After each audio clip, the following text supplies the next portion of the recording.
Welcome to Top Travel, your one-stop travel guide on what to see and where to go. Like and subscribe for more travel guides. 1. Work your network. In our increasingly connected world, you never know where a potential contact could come from. Once you've booked your trip, reach out to friends to tell them where you're going and ask if they know anyone there.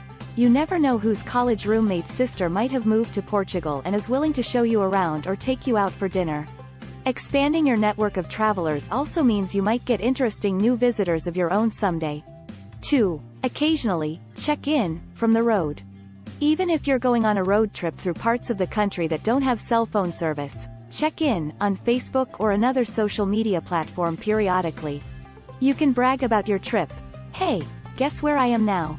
While also letting your network know where you are. A social media update, even if it's private and only viewable to your friends, will ease a lot of minds and keep you from having to send multiple emails and texts. 3. Make copies of your passport, social security card, and other important paperwork. If you lose your ID or get robbed, it will be much easier to get a replacement passport or new train ticket if you already have necessary proof of identity on hand. Before you leave, make copies of all necessary documents, passport, driver's license, airline ticket, visa, etc., and scan them to your laptop, tablet, or other electronic device. Then email the set to a pal for safekeeping. 4. Learn to celebrate and enjoy the solitude. When you're traveling by yourself, it's easy to think of food as fuel instead of an indulgence. Instead of eating a quick takeout meal in your room, go to a proper restaurant and enjoy the meal as much as you would with someone else there. And since you're a party of one, it might be easier to get in at high-end restaurants with insane wait times. 5. Bring a book. Long solo train rides and bus trips lend themselves perfectly to reading.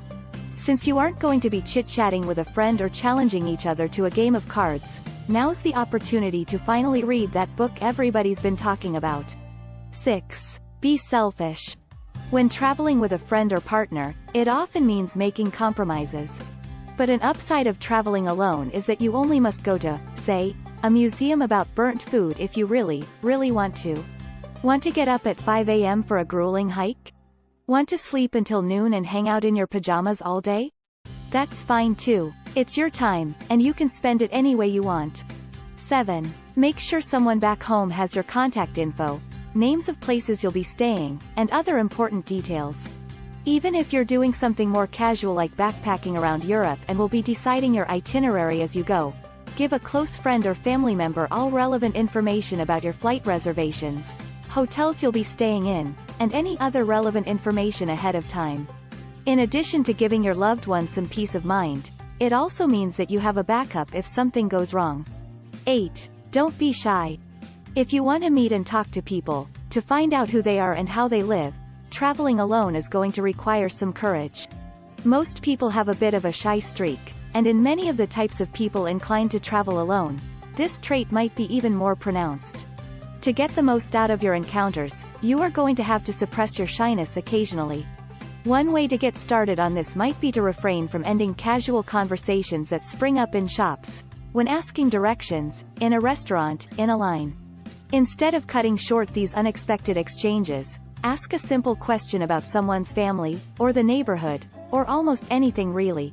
This can often lead to a longer conversation, and you are underway and getting some practice talking to strangers. As you go along, it will become easier all the time. 9. Don't overschedule. Overscheduling can be a trip killer under almost any conditions, but as a solo traveler this can really leave you wrung out. You are responsible for all the planning, all the execution, and all the mundane and tedious tasks as well, finding a store to buy a razor and toothpaste, figuring out train schedules, searching for an ATM, waiting out a bout of traveler's tummy. Even without considering these small hassles, the ability to go with the flow is part of the reason to travel alone, and overscheduling can make that impossible.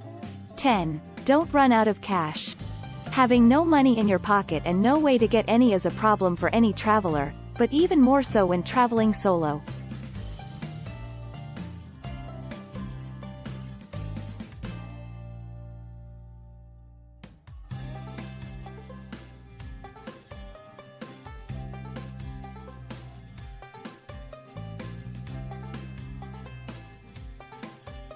Thank you for watching Top Travel, your travel guide on what to see and where to go.